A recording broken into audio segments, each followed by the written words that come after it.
Hello, you're watching TVP World Talks. I'm Jan Szrewiński. 10 months into the fierce anti-government demonstrations, the Serbian protest movement shows no signs of slowing down. In the place where it all began, the city of Novi Sad, police clashed with protesters using tear gas to disperse the crowds. Does the Vučić government hope to wear the movement down through gradual pressure, or will further concessions be necessary to control the situation? Joining us here today is Ivan Vejvoda, Permanent Fellow at the Institute of Human Sciences in Vienna. Hello and welcome to TVP World. Good morning and thank you for having me. So we've been hearing about these protests for quite a while now, but unfortunately violence has now become a factor that is being reported on. Do you think that this is going to escalate, that the Vučić administration will resort to more tactics like this in order to bring the situation under control, or at least under their own vision of control, as it were? Well, it's very hard to tell at this moment. Certainly, police violence began in earnest about a month and a half ago. We saw it yesterday in Novi Sad.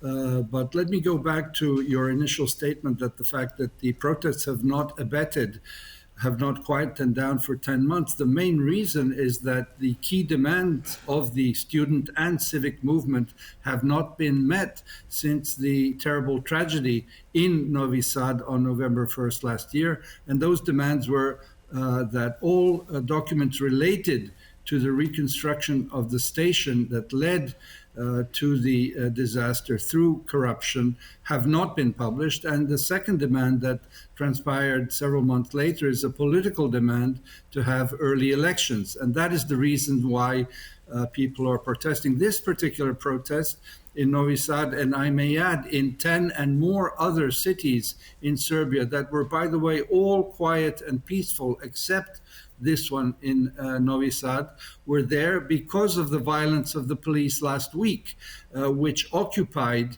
the university, or rather the Faculty of Philosophy of Novi Sad, and thus transgressed academic freedom and the inviolability of the university campus, which is now under the control of the police. So we'll see how things go forward. The protest movement will not stop, as I said, because these demands have not been met yet. Now, is there reliable evidence to suggest that the authorities were also trying to provoke the protesters, for example, by having government-affiliated hooligans join the protests and causing havoc?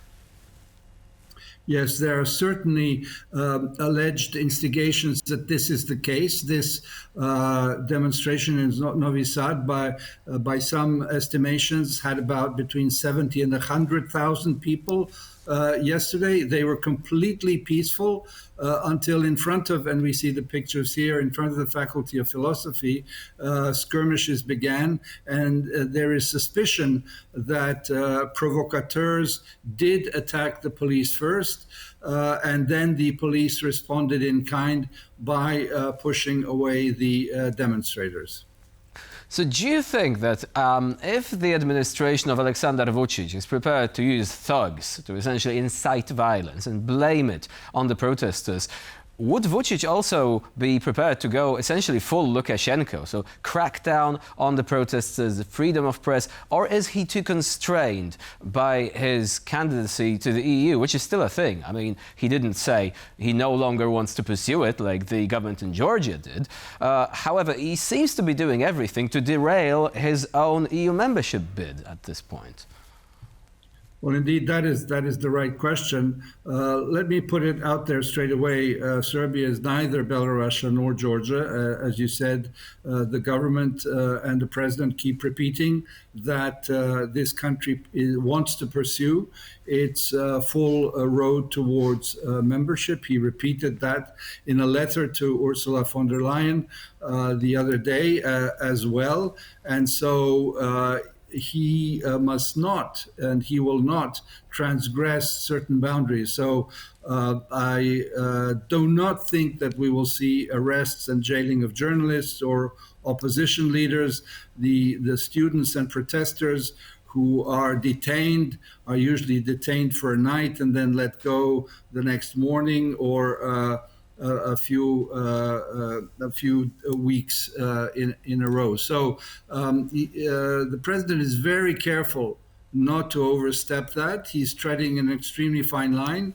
As you know, he went to China for the military parade of Xi Jinping for the 80th anniversary of the victory over Japan. He had meetings there with Xi Jinping and Putin, and he's tries to continue to show this balancing act between European Union, US, China, and Russia, to show, and I think this is mainly for performative reasons to his voters, that he is still somebody who is considered an important leader in the world. But I think that the situation in Serbia, the fact that he is not calling for elections, although clearly we are in a political crisis where the regime is losing its legitimacy, because this is a nationwide protest. As I said, there were demonstrations in many, many cities yesterday. Again, I repeat, all peaceful, because people do want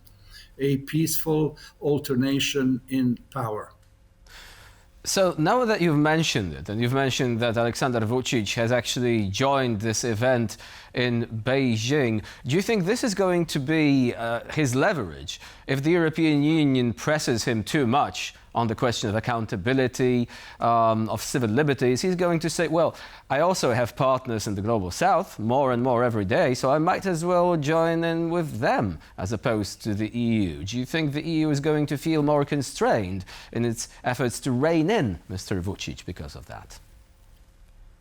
I don't think so. This is a pious wish on the part of the regime to think that it is exercising leverage by contacts with China and with Russia, given that the Serbian economy depends fully on trade with the European Union to the extent of about 65%, on investments in key industries and job creation. For example, German industries create in Serbia about 80 to 90,000 jobs.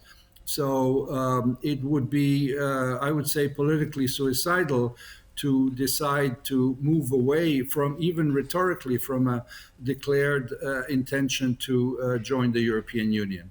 Well, if Mr. Vucic actually cares for the EU membership, why doesn't he publish the documents that you've mentioned? What's stopping him from doing that? If it was one of the main demands of the protesters, could this perhaps bring the situation under control? Why isn't he actually going in that direction? Well, very early on, already about a month after the disaster in Novi Sad on November 1st, some experts were saying if the regime publishes all the documents, it would be tantamount to political suicide, by which they meant that it would be revealed how the corruption schemes of nepotism, clientelism work, and how the cost of the train station reconstruction turned out to be tenfold higher than the actual price. So the government has published already several thousand pages of documents, but experts in the legal, financial, and engineering field know exactly which pages are missing and who is the one that needs to be actually addressed.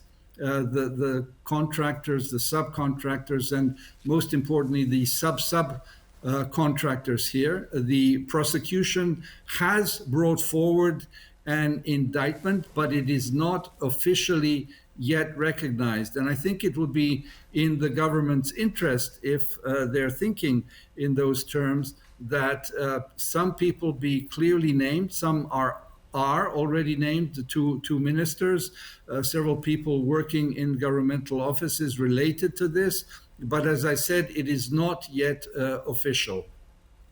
So how deep could this scandal go, actually? After all, Mr. Vučić was prepared to scapegoat his former prime minister, a man who also had actually been the governor of Novi Sad. So wouldn't you think that in Mr. Vučić's eyes that should seem to settle the matter? I mean, he did make the sacrifice.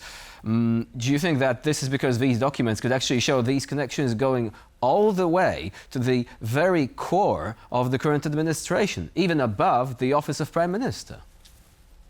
Indeed, that is the crux of the matter. The resignation of the Prime Minister back several months ago was an important concession.